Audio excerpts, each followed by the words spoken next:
Hello everyone. तो इस video में मैं आपके साथ कुछ इम्पोर्टेंट नहीं शेयर करने वाली हूँ कि रिज़ल्ट आने वाला है, नोटिफिकेशन आने वाली है कि डीवी की डेट। इसमें से कुछ नहीं होगा। इसमें एक तरीके से मैं अपनी जर्नी आपके साथ शेयर करूँगी और जो एस्पिरेंट्स प्रिपरेशन कर रहे हैं तो ये वीडियो उनके लिए थोड़ी हेल्पफुल हो सकती है। तो स्टार्ट करते हैं। जैसे कि मैंने प्रिपरेशन स्टार्ट करी थी तो मुझे भी बहुत सारे डाउट थे, मतलब बिल्कुल सही गाइडेंस नहीं था। वैसे ही एक एस्पिरेंट जब प्रिपरेशन स्टार्ट करता है तो उसे बहुत सारे डाउट रहते हैं कि कहाँ से स्टार्ट करें, क्या करें, कौन सी टेस्ट सीरीज़ लें, कौन से टीचर्स को फॉलो करें, ये आएगा कि नहीं आएगा। फिर मॉक में अगर स्कोर्स कम आते हैं तो डिमोटिवेशन फील होती है, सही गाइडेंस नहीं मिलता तो सेम एग्ज़ाम में भी मार्क्स कम आते हैं। फिर कई पेरेंट्स वहीं पे थक कर छोड़ देते हैं प्रिपरेशन और कई रहते हैं जो आगे बढ़ते हैं। इसलिए एक सही गाइडेंस बहुत ज़रूरी है, क्योंकि जब मैंने प्रिपरेशन स्टार्ट करी थी तो मुझे भी सही गाइडेंस नहीं मिली थी, इसलिए मुझे इतना टाइम लग गया। क्योंकि मैं एक रिमोट एरिया से बिलोंग करती हूँ। स्कूलिंग भी मेरी गवर्नमेंट स्कूल से हुई है। मेरा बैकग्राउंड हिंदी मीडियम से था और कॉलेज भी ऐसे ही गवर्नमेंट कॉलेज था, ज़्यादा आना जाना नहीं था। एग्ज़ाम के टाइम पे गए, एग्ज़ाम दे के आए, बस इतना ही। इसलिए मेरी इंग्लिश तो वीक ही थी और कॉमर्स बैकग्राउंड से था तो मैथ्स तो बहुत टाइम से छूटी हुई थी और रीजनिंग से कोई लेना देना ही नहीं था। तो जब मैंने फ़र्स्ट टाइम पज़ल देखी थी तो मुझे तो यही लगा था कि भाई ये कैसे सॉल्व होगी, ये तो कभी मेरे से बनेगा ही नहीं। और वही रीजनिंग आज मेरी स्ट्रेंथ है। तो मैं सभी एस्पिरेंट्स को यही सजेस्ट करूँगी कि सबसे पहले तो आप एक पेड कोर्स ले लीजिए, क्योंकि यूट्यूब पे सब अवेलेबल है।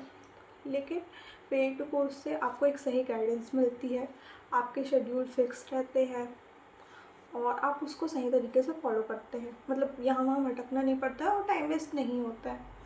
इफ़ यू वांट कि मैंने किस किस टीचर को फॉलो किया तो आप नीचे कमेंट में बता दीजिए, तो मैं टीचर्स की वीडियो ले आऊँगी। और तो सबसे पहले तो मैंने क्या किया था, वो आर एस अग्रवाल की मैथ्स की रहती है बेसिक से, वो मैंने सॉल्व करी थी। तो वो करने की ज़रूरत नहीं है अगर आप पेड कोर्स ले लेते हैं, क्योंकि उसमें बेसिक से ही पढ़ाते हैं। तो मेरा तो यहाँ पे भी टाइम वेस्ट हुआ था थोड़ा सा। और अगर आप बेसिक से पढ़ेंगे तो आपके सारे डाउट्स क्लियर रहेंगे। हो सकता है आपको नहीं समझ में आए तो आप दोबारा क्लास अटेंड कर सकते हैं, रिकॉर्डिंग्स देख सकते हैं और आप जितनी ज़्यादा प्रैक्टिस करेंगे उतना हेल्पफुल रहेगा आपके लिए। टीचर्स एक दिन में बोलते हैं कि आप 50 सिंप्लीफिकेशन सॉल्व करिए, 100 सॉल्व करिए, तो वो गलत नहीं बोलते हैं। वो आगे जाकर जो एग्ज़ाम रहता है उसमें आपका टाइम सेव करता है, क्योंकि ये क्वेश्चन बहुत ईज़िली सॉल्व होते हैं, बाकी तो आप कर भी नहीं पाएंगे। मेरे साथ खुद ही है। और फिर रीजनिंग के लिए तो बेसिक से हाई बस पज़ल में फोकस करिए। पज़ल की जितनी प्रैक्टिस करेंगे उतनी स्ट्रॉन्ग हो जाएगी आपकी।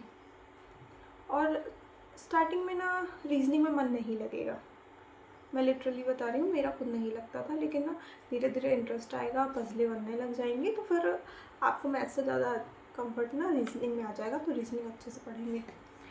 और इंग्लिश के लिए तो रोज़ रीडिंग करिए, एडिटोरियल तो रोज़ करना ही करना है। उस मतलब बोलते हैं ना कि रूल्स पढ़ लिए, रूल्स वगैरह कुछ नहीं याद रह जाते हैं।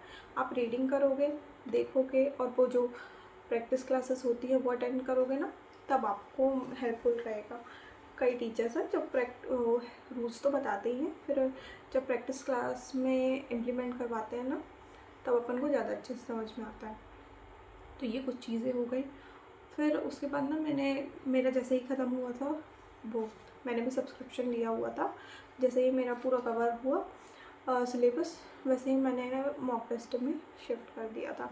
नहीं आते थे स्टार्टिंग में नंबर, मैं लिटरली बता रही हूँ, लेकिन मुझे मॉक टेस्ट देने में मज़ा आता था, इसलिए मैं दिन के 2-3 मॉक टेस्ट दे देती थी। और मैंने मॉक टेस्ट के लिए ना ज़्यादा इधर उधर नहीं भटकी। बोलते हैं ऑलिव बोर्ड का अच्छा है, ये बहुत अच्छे सब है, क्वेश्चन अपन को प्रैक्टिस करनी रहती है। मुझे तो टेक्स्ट बुक शुरू से बढ़िया लगता था, मैंने उसी से प्रैक्टिस करी है।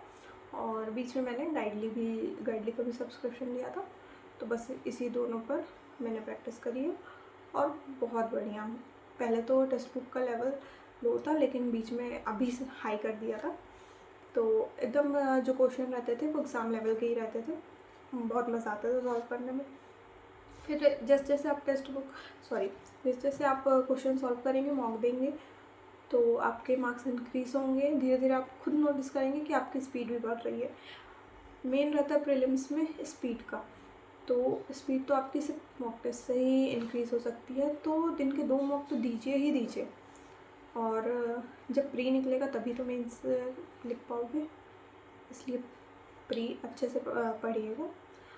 मतलब अभी स्टार्टिंग में आप दोनों लेके चलो, फिर जब प्री को 1 मंथ बाकी रहेगा तो सिर्फ प्री के मॉक देना बस, और साथ में करंट अफेयर पढ़ते जाना। और करंट अफेयर तो मैं क्या बताऊँ, मेरे फुल मार्क्स नहीं आता करंट अफेयर में, लेकिन सबसे इजी है कि आप नोट्स बना लें, क्योंकि वो आपके हैंड रिटन रहते हैं, तो आपको ज़्यादा ईजी जाता है और ज़्यादा कंफर्टेबली आप उसको पढ़ सकते हैं। टाइम सेविंग रहता है वो, नहीं तो आप वीडियो देखेंगे, बोर हो जाएंगे और भूल भी जाएंगे। अपने नोट्स आपको याद रहते हैं। तो ये कुछ सिनेरियो था इसका। और अभी तक तो मेरा मेल रिसीव नहीं हुआ है, जैसे ही मेल रिसीव होगा मैं उसकी वीडियो आपके साथ शेयर करूँगी। और बाकी जो भी छोटी मोटी अपडेट्स रहती हैं वो मैं टेलीग्राम में शेयर करते रहती हूँ। और जितने भी अरबिक क्लर्क सिलेक्टेड वाले स्टूडेंट्स हैं, टेलीग्राम ज्वाइन कर लीजिए।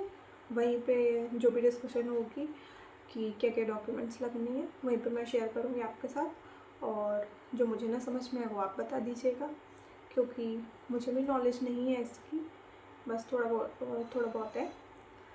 तो अब मिलते हैं नेक्स्ट वीडियो में। बाकी कोई भी डाउट हो तो कमेंट में बताइए।